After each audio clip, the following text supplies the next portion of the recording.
एक बार की बात है। एक चुड़ैल थी जो कि जंगलों में रहा करती थी। उस चुड़ैल की एक बहुत मोटी चोटी थी और लोगों का ऐसा मानना था कि उसकी सारी ताकत उसकी चोटी में थी। अगर कोई भी आदमी जंगल में जाता और चुड़ैल उसे देख लेती तो वो आदमी अपनी जान से जाता था। लोगों का मानना था कि चुड़ैल इंसानों को मारकर उनके खून से ही अपनी चोटी की मालिश किया करती थी और ऐसा करने से उसकी ताकत और भी बढ़ जाती थी और उसकी चोटी भी खूब मोटी हो जाती थी। एक बार चार बच्चे हरी, बिरजू, रामू और पिंकी खेलते खेलते जंगल के पास पहुंच गए। पिंकी एक सीटी बजा रही थी। अरे पिंकी, तुम्हें ये सीटी कहाँ से मिल गई? अरे बिरजू, कल मेरे पापा ये सीटी लाए मेरे लिए और मुझे इसे बजाने में बड़ा मजा आ रहा है। हाँ हाँ, तभी तो तुम जब से आई हो यही सीटी बजाए जा रही हो पिंकी। सभी बच्चे हंसने लगते हैं कि तभी रामू थोड़ा परेशान होकर कहता है, अरे दोस्तों, अंधेरा होने वाला है, चलो अब जल्दी से घर चलते हैं, वरना वो मोटी चोटी वाली चुड़ैल आ जाएगी।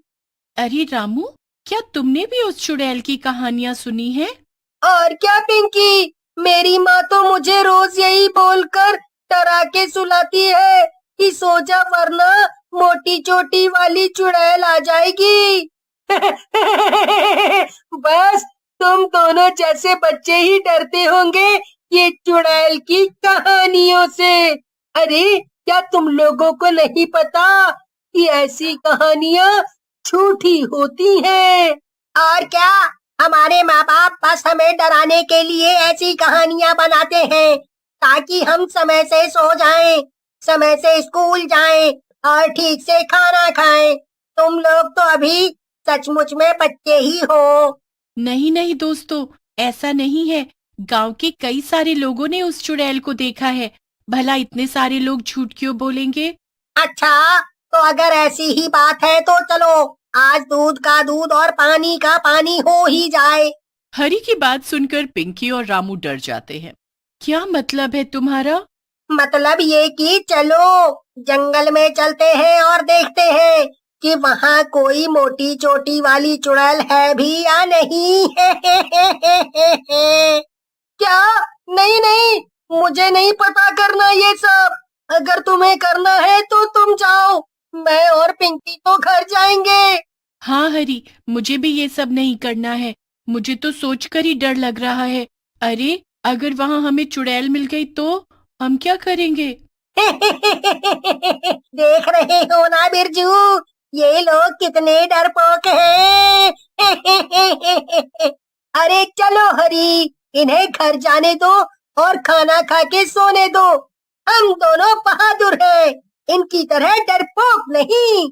हम दोनों चलते हैं और चलकर जंगल घूम कर आते हैं। कल सारा गांव यही बातें करेगा कि बिरजू और हरी कितने बहादुर हैं।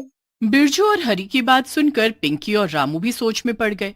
तभी रामू बोला, अच्छा ठीक है, हम भी तुम्हारे साथ आएंगे, लेकिन ये याद रखना कि हम बस आधे घंटे में जितना जंगल घूम पाएंगे उतना घूमेंगे और फिर बाहर निकल आएंगे, क्योंकि अब अंधेरा भी हो रहा है।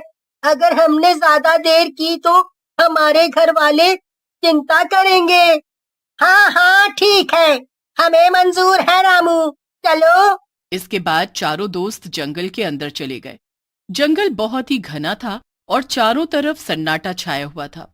पिंकी और रामू काफी डर रहे थे, लेकिन हरी और बिरजू को बहुत मजा आ रहा था।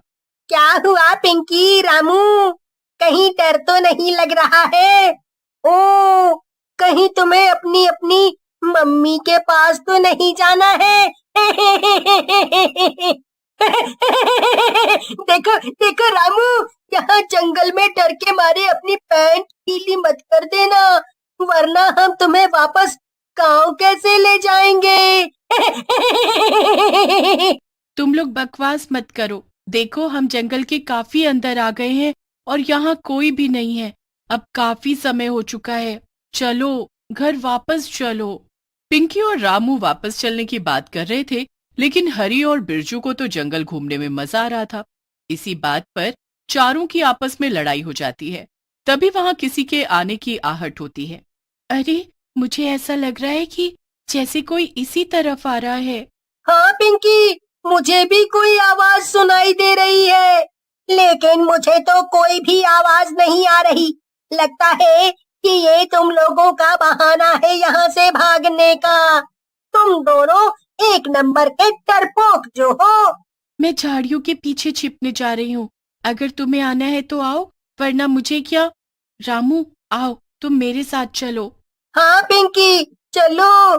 पिंकी और रामू जल्दी से झाड़ियों के पीछे जाकर छिप जाते हैं और हरी बिरजू के साथ वहीं खड़ा रहकर उनका मजाक उड़ाता है। लेकिन तभी वहां पर मोटी चोटी वाली चुड़ैल आ जाती है। अरे बिरजू, तेरे पीछे तो सच में चुड़ैल खड़ी है। अच्छा, तो तुम मुझे डराने की कोशिश कर रहे हो। अरे मैं पिंकी और रामू नहीं हूँ हरी। बिरजू हरी की बात को मजाक समझ रहा होता है, लेकिन तभी चुड़ैल बिरजू की गर्दन पकड़कर उसे हवा में लटका देती है। वाह, कितना मोटा ताजा लड़का है। तुझे देखकर लगता है कि तुझ में बड़ा सारा खून होगा। तुझे मारकर मैं तेरे खून से अपनी चोटी की मालिश करूंगी और अपनी ताकत को और भी बढ़ा लूंगी। चुड़ैल को देखकर झाड़ियों के पीछे छिपे पिंकी और रामू भी काफी डर गए थे। अब क्या करें पिंकी, ये तो सच में चुड़ैल आ गई है। कुछ भी करके इन दोनों को उसके चंगुल से छुड़ाना पड़ेगा रामू। अरे पिंकी, हम उन्हें कैसे बचा पाएंगे? हम तो खुद भी बच जाएं, वही क्या कम है। रामू, हम सब यहाँ साथ साथ आए थे। अब अगर जाएंगे तो सब एक साथ ही बाहर जाएंगे। तुम्हें याद नहीं क्या कि हमें टीचर ने क्या सिखाया था?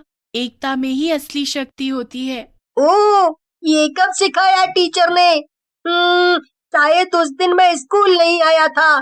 खैर छोड़ो, मैं तुम्हारी बात समझ गया हूँ पिंकी, लेकिन हम ये सब करेंगे कैसे? रुको, मेरे पास एक तरकीब है। तभी पिंकी अपनी जेब से वही सीटी निकालती है और पास में लगी झाड़ियों से कुछ बड़े बड़े पत्ते तोड़ लेती है। पिंकी पत्तियों को आपस में मोड़कर लपेट देती है। सुनो रामू, अब तुम्हें बस ये पत्तियां एक साथ पकड़ कर रखनी है और मैं इसके अंदर सीटी बजाऊंगी। जब हम ऐसा करेंगे तो सीटी की आवाज बहुत तेज होकर सारे जंगल में गूंज जाएगी। इससे हमारी आवाज गांव तक भी पहुंच जाएगी और हम इस चुड़ैल को भटका भी देंगे। वाह पिंकी वाह, तुम तो सच में कमाल हो। तुमने आखिर ये सब कब और कहाँ सीखा? स्कूल में ही सीखा है रामू, इसीलिए तो तुमसे भी कहती हूँ कि रोज स्कूल आया करो। चलो, अब समय मत बर्बाद करो, जल्दी से शुरू हो जाओ। फिर रामू और पिंकी मिलकर सीटी से तेज आवाज निकालने लगते हैं। चुड़ैल ये आवाज सुनकर हैरान हो जाती है। अरे ये क्या है? ये तो बड़ी ही अजीब सी आवाज है। ऐसी आवाज तो जंगल में पहले कभी भी सुनाई नहीं दी है। लगता है कि कोई नया जानवर है जो जंगल में घुस आया है। वाह वाह, आज तो मेरी किस्मत बड़ी ही अच्छी है। एक साथ कितना फायदा हो गया। पहले इन मोटे ताजे बच्चों को खाऊंगी और फिर इस नए जानवर को भी। हे भगवान, ये चुड़ैल क्या कम थी जो हमें डराने के लिए ये डरावना जानवर भी आ गया। बाप रे, कितनी डरावनी आवाज है। अरे तू चिंता क्यों करता है हरी? ये चुड़ैल है ना, ये उस जानवर को हमें नहीं खाने देगी, क्योंकि इसे हमें खाना है। पर खाया तो हमें ही जाएगा ना बिरजू। अब चाहे ये चुड़ैल हमें खाए या वो जानवर।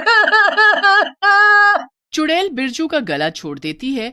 चुप, एकदम चुप। मुझे लगता है कि तुम दोनों यहाँ अकेले बोर हो जाओगे। चलो मेरे साथ चलो। पहले हम सब मिलकर उस नए जानवर को ढूंढेंगे और फिर मैं तुम्हें भी उसके साथ खा जाऊंगी। बिरजू और हरी डर के मारे जोर जोर से रोने लगे, लेकिन चुड़ैल को इस सब में बहुत मजा आ रहा था। चुड़ैल जंगल के अंदर चल पड़ी उस नए जानवर की तलाश में। पीछे से पिंकी और रामू अभी भी जोर जोर से सीटी बजा रहे थे और गांव वालों को इशारा कर रहे थे। आखिर ये आवाज आ कहां से रही है? मुझे तो कुछ समझ नहीं आ रहा। अब कहाँ ढूंढूं? पिंकी और राजू लगातार सीटी बजा रहे थे और उनका ये आइडिया काम भी कर गया, क्योंकि गांव के लोग ये आवाज सुनकर सतर्क हो गए। सभी फौरन जंगल की तरफ निकल पड़े। वहीं दूसरी तरफ चुड़ैल उस नए जानवर को ढूंढ ढूंढ कर थक चुकी थी। सारे जंगल में घूम फिर कर वो चुड़ैल वापस उसी जगह आकर खड़ी हो जाती है। ओहो, सारे जंगल में ढूंढ लिया लेकिन मुझे कोई नहीं मिला। खैर छोड़ो, उसे बाद में खाऊंगी। अभी जो हाथ लगा है पहले उसका मजा तो उठा लूं। नहीं नहीं, छोड़ दो हमें, वरना वरना अच्छा नहीं होगा। हाँ। अच्छा छुटकू, क्या कर लेगा तू? रुक, सबसे पहले मैं तुझे ही चबाऊंगी और तेरे खून से अपनी चोटी को ताकत दूंगी। चुड़ैल हरी और बिरजू को मारने जा ही रही थी कि तभी पिंकी और रामू उसके सामने आ गए। अरे वाह, यहाँ तो 2 खरीदो और पाओ 2 मुफ्त चल रहा है। आओ आओ, तुम भी लाइन में लग जाओ, अभी तुम्हें भी मारती हूँ। चुड़ैल अपने ही ख्यालों में खुश हो रही थी कि तभी वहां पर गांव वाले आ जाते हैं और वो चुड़ैल की चोटी पर कुल्हाड़ी से वार करने लगते हैं। ये ले चुड़ैल, ये ले, आज तो हम सब तुझे सच में मार डालेंगे। नहीं नहीं, ये क्या कर रहे हो तुम लोग? हटो, मेरी चोटी से दूर हटो वरना सबको मार डालूंगी। मेरी चोटी, मुझे दर्द हो रहा है। गांव वाले देखते ही देखते चुड़ैल की चोटी को काट डालते हैं और चुड़ैल बेहोश होकर वहीं पर गिर पड़ती है। इसी के साथ हरी, बिरजू, पिंकी और रामू भी आजाद हो जाते हैं। सब भागकर अपने अपने माता पिता के पास जाकर खड़े हो जाते हैं। तभी हरी की माँ बोलती है, ये सब क्या है हरी?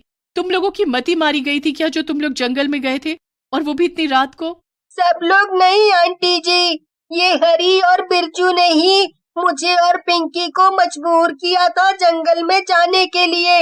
हम लोग तो जाने से कितना मना कर रहे थे। उन सब की बात सुनकर गांव के सरपंच बोलते हैं, बच्चों, वैसे तो तुम्हें यहाँ ऐसे अकेले नहीं आना चाहिए था, लेकिन आज तुम्हारी ही बहादुरी की वजह से हमने इस चुड़ैल को मार गिराया, इसीलिए हम सब तुम्हें माफ कर रहे हैं। सभी लोग पिंकी को शाबाशी देते हैं और फिर अपने अपने घर चले जाते हैं।